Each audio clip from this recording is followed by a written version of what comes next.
بسم اللہ الرحمن الرحیم۔ ایک صبح حلیمہ نے سفر کے لیے اپنا سامان لیا اور ننھے عبداللہ کو گود میں لے کر اپنی سرمئی رنگ کی گدھی پر سوار ہو گئی۔ 10 خواتین اور مردوں پر مشتمل یہ قافلہ شہر کی طرف روانہ ہوا۔ حلیمہ کی گدھی بھوکی ہونے کی وجہ سے لاغرض ہو گئی تھی اور اتنا آہستہ چل رہی تھی کہ قافلے والے کافی آگے نکل جاتے اور رک کر حلیمہ کے آنے کا انتظار کرتے۔ حلیمہ اور حارث بہت خاموشی سے سفر کر رہے تھے۔ اسی طرح اس سفر کرتے ہوئے وہ لوگ شہر پہنچ گئے۔ ہر کسی کی خواہش تھی کہ وہ کسی بڑے گھرانے کے بچے کو گود میں لے، مگر ہوا یوں کہ پہلے پہنچ جانے کی وجہ سے ساتھی عورتوں نے اپنے مطلب کے گھر تلاش کر لیے۔ حلیمہ کے پہنچتے پہنچتے صرف ایک بچہ رہ گیا تھا۔ وہ ایک یتیم بچہ تھا جسے تمام خواتین نے نظر انداز کر دیا کیونکہ بچے کا باپ فوت ہو چکا تھا۔ بوڑھے دادا عمر کے حصے میں جو زیادہ زندہ رہنے کی امید نہیں رکھتے تھے۔ جہاں تک والدہ کا تعلق تھا وہ بھی کچھ زیادہ مالدار نہ تھی۔ اس بچے کی وراثت میں بھی کوئی بہت مال و دولت نہ تھا۔ غرض ایک طرف غریب بچہ تھا اور دوسری طرف غریب ترین دائی۔ تمام عورتوں کو بچے مل گئے اور روانگی کی تیاریاں ہونے لگیں۔ ایسے میں حلیمہ نے اپنے شوہر سے مشورہ کیا اور اپنے ساتھیوں کے ساتھ بچے لیے بغیر جانا اچھا نہیں لگتا، اسی لیے میں اس یتیم بچے کو ہی لے آتی ہوں۔ شوہر نے جواب دیا، جیسا چاہو کرو، کیا معلوم اللہ اس کے ذریعے ہی ہم پر رحمت نازل کر دے۔ حلیمہ اس وقت واپس بچے کو دادا کے پاس لے گئی اور ان سے بچے کو مانگا۔ دادا نے بچے کی والدہ کے پاس حلیمہ کو بھیجا۔ حلیمہ نے وہ بچے کو دیکھا تو وہ عام بچوں سے زیادہ خوبصورت تھا۔ انہوں نے بچے کو گود میں لے کر اسے پیار کیا اور گود میں اسے اپنی سواری کے پاس لے آئیں۔ واپسی کا سفر شروع کیا۔ ابھی کچھ دیر ہی چلے تھے کہ ساتھی عورتوں کی آواز آئی کہ ذرا آہستہ چلو، ہمارا بھی خیال کرو۔ حلیمہ، کیا یہ وہی سواری نہیں ہے جس پر تم شہر آئی تھی اور جسے ایک قدم چلنا بھی مشکل تھا؟ یوں یہ لوگ اپنے علاقے بنی سعد میں واپس پہنچے۔ حلیمہ کے شوہر نے جب اپنی اونٹنی کو دیکھا تو اس کے تھن دودھ سے بھرے ہیں۔ انہوں نے اس کا دودھ دوہا اور خود بھی پیا، حلیمہ کو بھی پلایا اور حلیمہ کے بچے اور اس یتیم بچے کو بھی، اور اس کے بعد تمام جانوروں کو چرنے کے لیے میدان میں چھوڑ دیا۔ مگر بارش نہ ہونے کی وجہ سے ہر جگہ سوکھی پڑی تھی، نہ کہیں سبزہ تھا اور نہ ہی پانی کی ایک بوند۔ جانوروں کو ٹھیک طرح چارہ نہ ملنے کی وجہ سے بے چار لاغر ہو رہے تھے اور ان میں سے کوئی بھی ایک قطرہ دودھ نہیں دے رہا تھا۔ مگر یہ کیا؟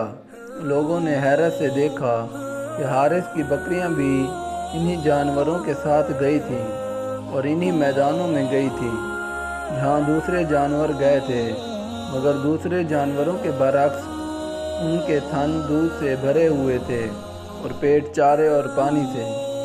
یہ ایک دن نہیں ہوا، دوسرے دن بھی یہی ہوا۔ آخر تیسرے دن لوگ ایک دوسرے سے بول پڑے کہ تم اپنے جانوروں کو اسی جگہ کیوں نہیں چرنے لے جاتے جہاں حلیمہ اور حارث کے جانور جاتے ہیں؟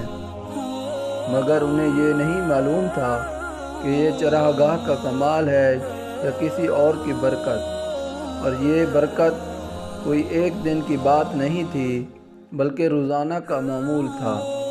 دودھ میں برکت اور رزق میں فراوانی بچہ عام بچوں کی نسبت اچھی صحت اور مضبوط جسم کا تھا اور 9 ماہ میں بہت صاف گفتگو کرنے لگا تھا۔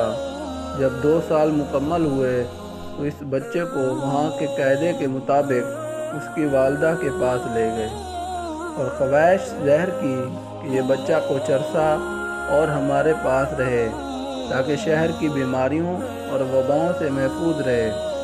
دراصل دونوں میاں بیوی بچے سے محبت کرتے ہی تھے، ساتھ ہی اپنی ساری خوشحالی کا سبب اس بچے کو سمجھتے تھے۔ بچے کی والدہ پہلے تو راضی نہیں ہوئی مگر برابر اصرار کرنے پر راضی ہو گئیں اور وہ دونوں بچے کو واپس اپنے قبیلے بنی سعد میں لے آئے، مگر ایسا کچھ واقعہ پیش آیا کہ حارث اور حلیمہ ایک دم گھبرا گئے۔ یہ فیصلہ کیا کہ بچے کو جتنی جلدی ممکن ہو اس کی والدہ کے پاس پہنچا دیا جائے، تو حلیمہ نے بہانہ کر کے بچے کو والدہ کو واپس کرنا چاہا، لیکن انہیں اس بہانے سے تسلی نہ ہوئی اور دراصل وجہ حلیمہ کو بتانی ہی پڑی۔ اور اب یہ بچہ اپنی ماں کے پاس اور چاچاؤں اور پھوپھیوں کے درمیان رہ رہا تھا۔ چند سال بعد والدہ کا سایہ اٹھ گیا۔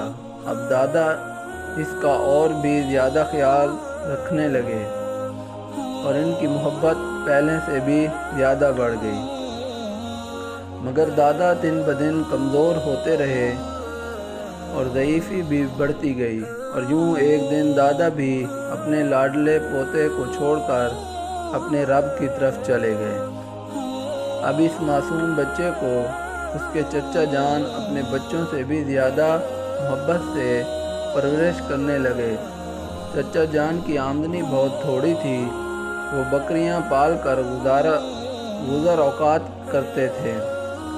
ننھے بچے کو بکریوں کی نگرانی کے لیے ساتھ لے جاتے اور یوں ننھا بچہ 9 سال کا ہو گیا۔ ایک دن سوداگروں کا ایک قافلہ شام جا رہا تھا تو چچا اور اس کا معصوم بچہ بھی اس قافلے کے ساتھ چلے گئے۔ راستے میں جہاں قافلے کے لوگ کچھ دیر آرام کیا کرتے تھے، ٹھیک اسی جگہ ایک عیسائی عبادت گاہ تھی۔ یہاں ایک عیسائی عبادت گاہ کا نگران تھا جسے راہب کہتے ہیں، عبادت کر رہا تھا اور جو ان دستاویزات کا محافظ بھی ہوتا تھا جو نسل در نسل اس عبادت گاہ میں چلی آ رہی تھی۔ یہ راہب بھی ان دستاویزات اور ان میں بیان کی گئی باتوں سے بخوبی واقف تھا۔ اب یہ قافلہ جس میں یہ دونوں چچا بھتیجا تھے، عبادت گاہ سے ذرا فاصلے پر آ کر ٹھہرے تو راہب نے قافلے پر ایک نظر ڈالی اور ایک دم سے ہی چونک پڑا، کیونکہ جب وہ دور قافلے کو آتا دیکھ رہا تھا تو اسے ایک بادل کا چھوٹا سا ٹکڑا اس قافلے کے اوپر سایہ کیے ہوئے نظر آ رہا تھا، مگر اس نے محض ایک اتفاق سمجھا۔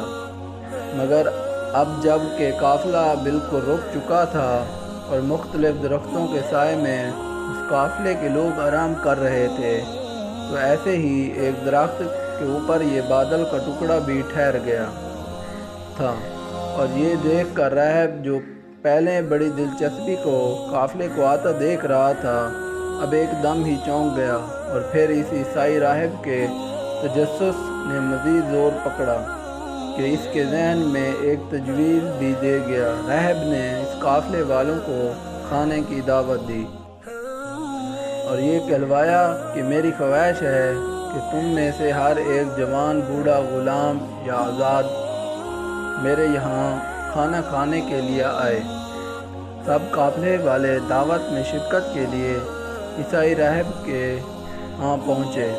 جیسے جیسے لوگ عبادت گاہ کے اندر داخل ہو رہے تھے، عیسائی راہب ایک چہرے کو غور سے دیکھتا، لیکن جو بات وہ ان لوگوں میں تلاش کر رہا تھا اسے نہیں مل رہی تھی۔ غالباً تمام لوگ نہیں آئے۔ راہب کو خیال آیا کہ میں نے کہا تھا کہ کسی کو چھوڑ کر مت آنا۔ راہب نے قافلے والوں سے کہا، ایسا کوئی بھی ہے جسے ہم نے پیچھے چھوڑ ہو سوائے ایک لڑکے کے جو ہم میں سے سب سے چھوٹا ہے؟ قافلے والوں نے جواب دیا، اس کے ساتھ اس طرح کا سلوک نہ کرو، اسے بلاؤ، اس کا یہاں آنا ضروری ہے۔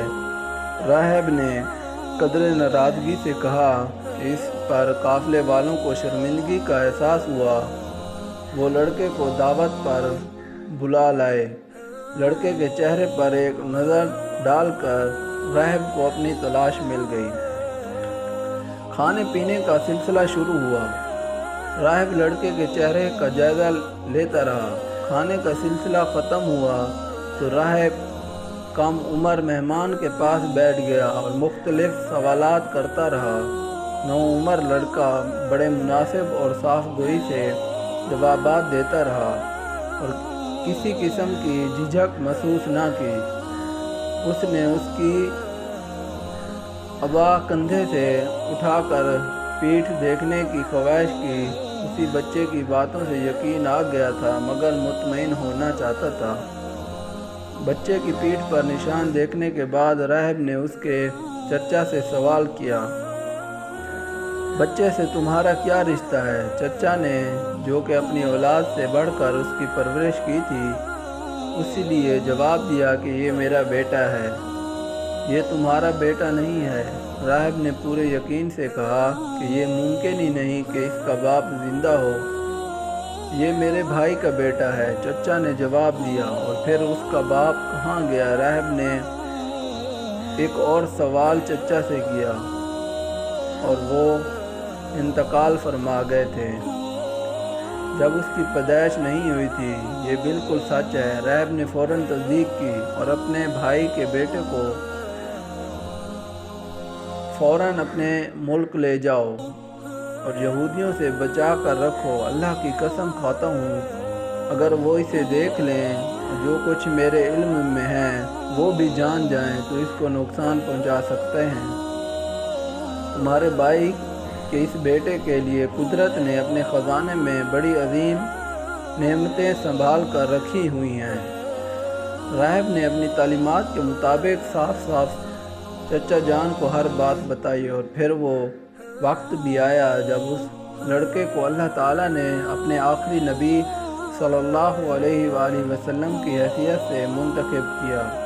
جی ہاں، محمد صلی اللہ علیہ وآلہ وسلم ہمارے پیارے نبی، جنہوں نے اپنی تمام زندگی اس فرض کو انجام دینے میں لگا دی جس کے لیے اللہ تعالیٰ نے انہیں بھیجا تھا۔ ہماری دعا ہے کہ اللہ پاک ہمارے نبی محمد صلی اللہ علیہ وآلہ وسلم پر ہماری طرف سے لاکھوں کروڑوں درود و سلام نازل فرمائے۔ آمین۔